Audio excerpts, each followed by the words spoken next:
Bonjour, mesdames, messieurs, Simon Brière, votre stratège principal d'RGO Canada. Donc, aujourd'hui, on est lundi. Lunes, Monday. Parler un petit peu d'actualité. 16, on est 16, mais actualité, bon, évidemment, ce qui va dominer, c'est l'Inde. Au niveau du grain, l'Inde qui a interdit les exportations de blé. Donc, immédiatement sur les marchés, on a vu le prix du blé bondir. Évidemment, l'Inde qui en exporte quand même. Je vais vous donner les chiffres.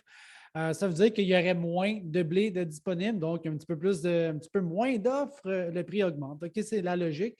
Là, je suis allé voir dans les bilans de l'USDA, devant ceux qui sont sortis la semaine dernière, au niveau du blé mondial. En fait, l'Inde, j'ai de la misère à tout comprendre. On va laisser digérer ça. L'Inde en produit beaucoup, hein, plus de 100 000 tonnes, 108 millions de tonnes, je devrais dire. Si je compare ça aux États-Unis qui en font 47, donc l'Inde en produit quand même pas mal. Mais au niveau des exportations, 8,5 millions de tonnes d'exportation, je dis ça de même.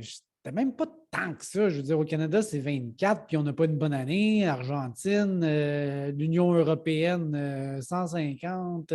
Donc, tu sais, du haut de ces 8,5 millions de tonnes, fait jumper le marché sa limite de 70 ans. Très, très nerveux, ce marché-là. Je pense que c'est important en termes de production, mais en termes d'exportation. En tout cas, je me questionne. Je vous partage mon questionnement. On va brainstormer ensemble. Donc, c'est un peu ce qui a dominé.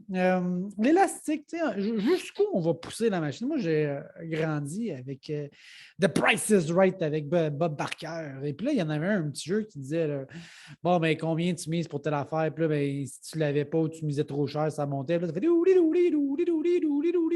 un moment donné, quand tu arrivais trop cher, ben, ça tombait. Et là, je me demande, je prends ça en me disant, est-ce que ça pourrait être une représentation de la demande, par exemple? Parce qu'on parle beaucoup de l'offre, hein?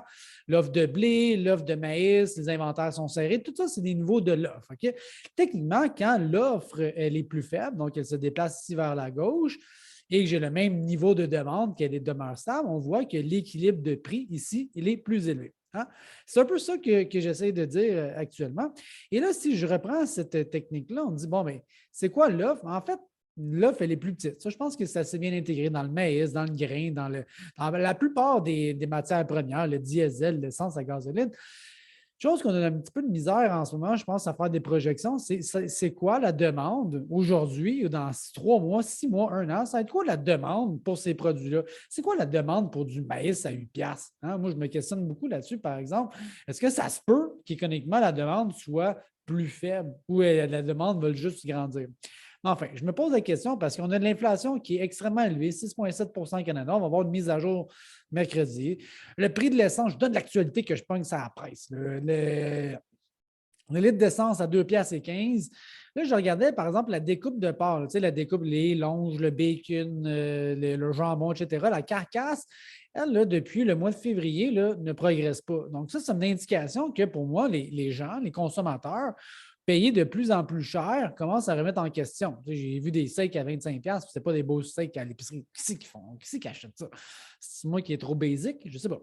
Et là, c'est dire, par exemple, dans un restaurateur, dis bon, mais tu sais, si mon achète coûte tant, l'assiette coûte plus cher, ben, j'ai juste à monter mes prix. C'est un petit peu plus difficile que ça, parce que c'est quoi la demande pour un spaghette à 45$ au centre-ville de Montréal? Moi, le faire chez nous. Fait que là, tu te dis, ben oui, mais moi, pour arriver, il faut que ça vaille 45$, mais 45$, tu n'en vendras pas. Tu n'es pas plus avancé. C'est un peu l'équilibre entre l'offre et la demande qui est en train de s'opérer en ce moment. Oui, il y a une demande, mais c'est quoi la demande pour du maïs à 8$ ou du blé à 15$? Et je me pose la question. L'offre, on commence à avoir un petit feeling, ça peut avoir l'air de quoi, mais la demande, je me questionne. Voilà. Progression des cultures, c'est de faire ça vite. Ça a augmenté la semaine dernière, maïs de 22 à 49, donc à peu près la moitié du stock serait semé aux États-Unis. Je regarde au niveau du soya, on est passé de 12 à 30. Donc, un petit peu de retard. Si je regarde le maïs, là, quand même 67 habituellement, donc quasiment le 2 tiers de fait, tandis que là, on est à moitié. Donc, on a encore une bonne semaine à récupérer. Il faut que les cartes météo soient clémentes.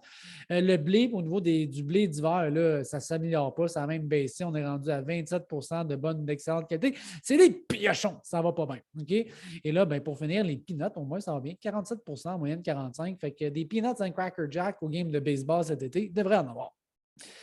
Météo, encore de la pluie dans le nord des États-Unis. Ça, c'est pas bon pour le blé de printemps. Ça risque de réduire encore là, la fenêtre pour aller semer le blé de printemps.